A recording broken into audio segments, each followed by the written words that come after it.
All right, so thank you for reminding me to record. All right, so this is going over our study guide. Our test is laid out exactly like this. Number 1, we did change that to a 4. This is number 15, correct, in our notebook. What we've done so far is we wrote our numbers out in order as they were here. Double check, make sure you have all of your numbers in that list. All right, we're going to go ahead and find the mean. When I'm finding the mean, what's the first thing I need to do with my numbers to find the mean? Hannah? Add them all up. What do you get when you add them up? Diesel? What was that? 42, yes. So I get 42. And then what am I going to divide that by in this case? Willie? 14. Awesome. And what do I get for my mean here? Kelly? 3. So my mean is 3. When I'm finding the median, now remember our trick, this is a long list, so if I cover up the first one, the last one, cover up the first one, and then I can move in one number on each side at a time, so I'm not trying to split my eyes to the front and the back at the same time. So I end up with 2 3s in the middle. Do I circle them? No. Remember, my median is directly in the center of those. What number would be in the center of 3 and 3, Daniela? 3. What would be my mode here? Dalton? 3. 3's there the most. What about the range? How am I going to find the range? Diesel? 12 minus 0, which is 12. All right, so now we're doing that LQ. I've seen some people struggle with this still, remember? So I'm looking on the low side of the median, where that bar is. So my last number and my first number, working my way to the center carefully. What number do I end up with as my LQ, Dalton? 1. All right, so there's my LQ. Looking at my UQ, so on the upper side, covering up the front and the back, working my way in. What do I end up with as my UQ, Daniela? 4. So there's my LQ and UQ. What am I going to do to find the IQR? IQR, Dylan. Subtract my 4 minus 1, my upper quartile and lower quartile, and that gives me 3. Do I have an outlier on this problem, Dalton? 12. It jumps out. It's way different than the rest. All right. So the next thing it says to construct a box and whisker using the data in number 1. So I'm using the numbers we just found. On your test, that's how it's going to be. So you're not having to work a problem twice, okay? So we've got to be really careful with that number 1 because it's going to also affect my answer on number 2, okay? So be very careful. All right. So construct a box and whisker plot. So what do I need for the box? What values do I need for my box? Locke?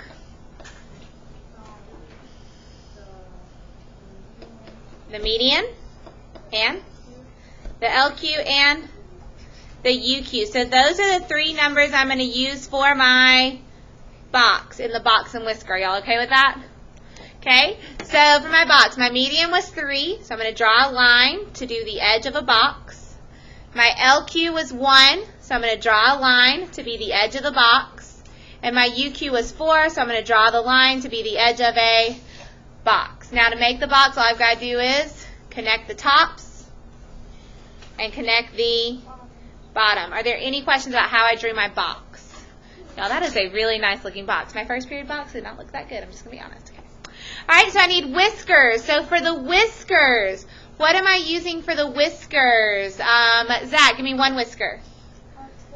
12. My biggest number was 12. So I'm going to put a dot way down here and just draw a line connecting that.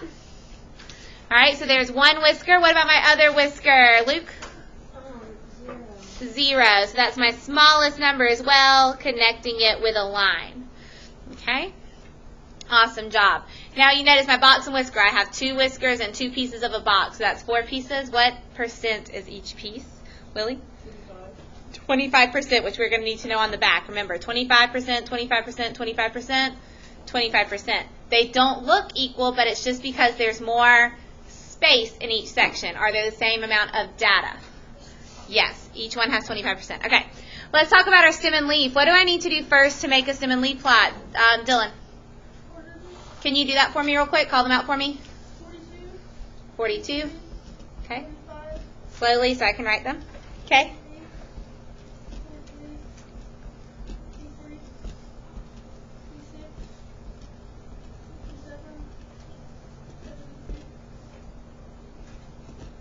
Okay, so I'm going to count 1, 2, 3, 4, 5, 6, 7, 8, 9.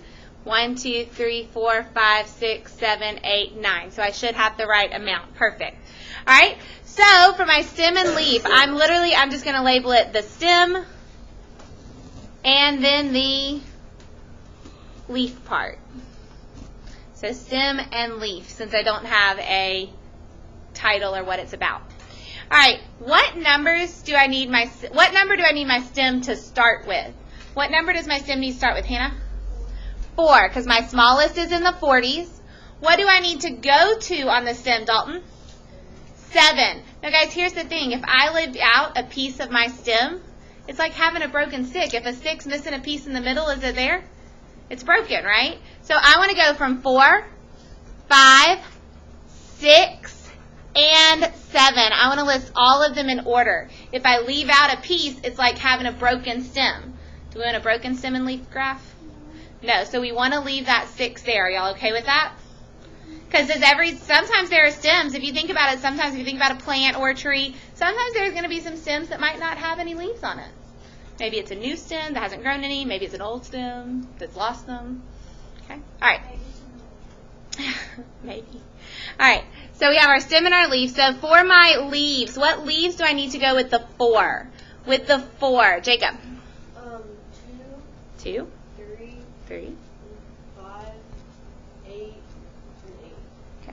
So those are all those ones values. 42, 43, 45, 48, 48. So I have all those 2, 3, 5, 8, and 8. All right, what about for my 5? What leaves do I need to go with 5, Grace? 3, 6, and 7. Okay, this one's tricky. This is where I have people make a mistake. What leaves do I need to go with the 6? Tanner? You don't put anything. Can I put 0? No, because that would make the number 60. Is there a 60? So we just leave it completely blank. Do not write anything. What about the leaves for my 7? What do I need? Jacob? 3. Okay, excellent job. All right, the next one, it says how many students have that should say have. Talking about some bad grammar here. Have test scores higher than 70. So here's my 70. I want to know the ones that are higher. So I'm looking at all those test scores. How many students is that, Dalton? 22, because I have 12 plus 8 plus 2. 12 plus 8 plus 2 gives me 22. All right. How many students scored between 81 and 90? So 81 and 90, we're just talking about the one bar on that graph. What's that going to be, Willie? 8. How many students scored less than 91? So now I'm talking about less than 91. There's 91. We want to go smaller. So I'm looking at all of these bars that are smaller than that. So what's that going to add up to give me, Daniela? 28. I have 12 and 8. We also have, I think is that 5 and 3? All right, when I add those up, I do get 28. Excellent job.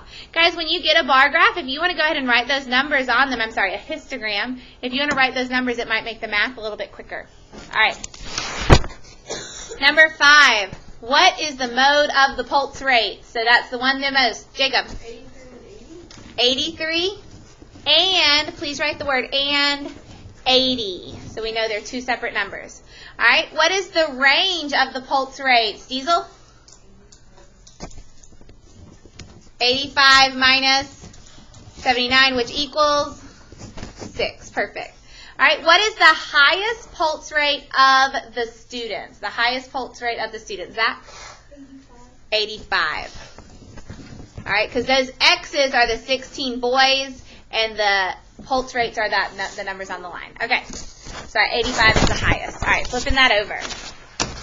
All right, so you can tell, now from here on out, it's really just, can you read the graph? What is the score? What score is the lower quartile? Which of these is the lower quartile? Locke. Not 8. Look carefully. Willie? 9, because that's that line right here. There's my LQ. But if I look, it goes to between 8 and 10, which is 9. Y'all see how we're finding that 9? All right, what is the interquartile range? What am I going to do to find the interquartile range, Tanner? 14 minus 14 minus 9, which is? 5. All right. What is the median? Which one is the median, Daniela? 11. So my median is that line in the box, which is between 10 and 12, so I get 11.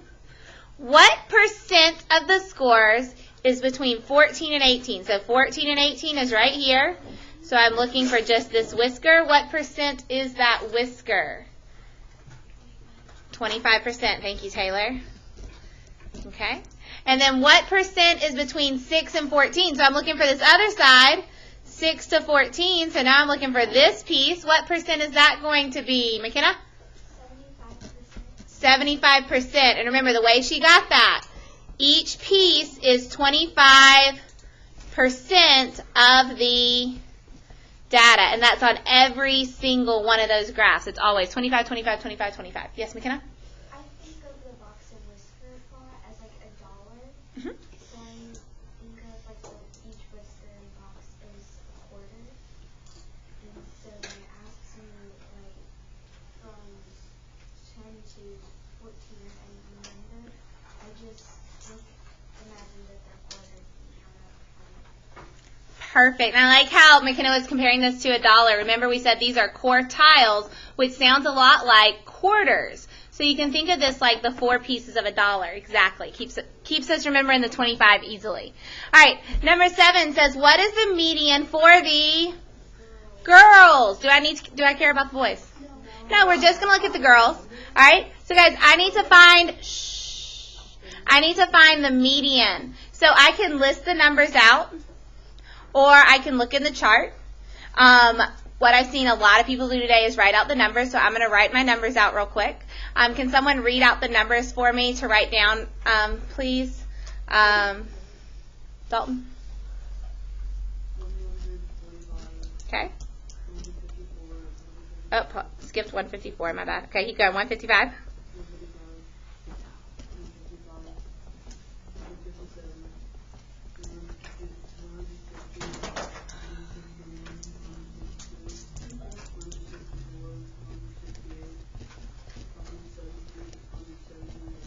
Okay, you guys go slower a little bit. Okay, I got the second 170. Okay. Okay. Okay. Okay. Okay. Okay. Okay. All right. So guys, when I'm going from the end to the beginning, again, cover up the first number, cover up the last number. And then we're just going to move in one at a time. What would be even easier here, I'm only doing the median, right? So I'm going to mark off 5 at a time. 1, 2, 3, 4, 5. And then from the end, 1, 2, 3, 4, 5. And then I'm going to do it again, starting with 5 at the beginning. 1, 2, 3, 4, 5. 1, 2, 3, 4, 5. Does that get me closer to the center? Yeah, in fact, what numbers am I left with? Just those 2. So what's going to be in the middle of those? Because that's where my median is. What's in the middle of those? Chandler? 169. So that's my median there. All right. You can list the numbers out, or I could have used the chart. Same kind of concept. 1, 2, 3, 4, 5. 1, 2, 3, 4, 5. You see I'm kind of having to start on opposite ends. Make sure you're oh, I did that backwards, didn't I? Make sure you're marking off the biggest numbers and then the smallest numbers first. 1, 2, 3, 4. Y'all, I messed mine all up. I'm not going to use the chart because I already messed it up. List the numbers out. It's safer. Or if you're comfortable with the chart, do it. I totally messed up my chart, so I'm going to stick with listing them out. I tried to be smart. Yeah, I'm just going to stick with what I'm good at. All right. What is the mode? So if I look at this chart, what is the mode going to be? Dylan? 67. Okay, because I've got 2 7s there, so that's 67. What else? 77, because there are 2 7s there. And 82. It did say mode and 82. All right, so I have all 3 of those numbers are going to be my mode. Was there anything that repeated more than twice? No. So we can use all 3 of those. Are there any questions on the review? How do we feel about the review? Good? Oh yeah, look, I'm real good. That timing is perfect. All right, guys, good job. It took us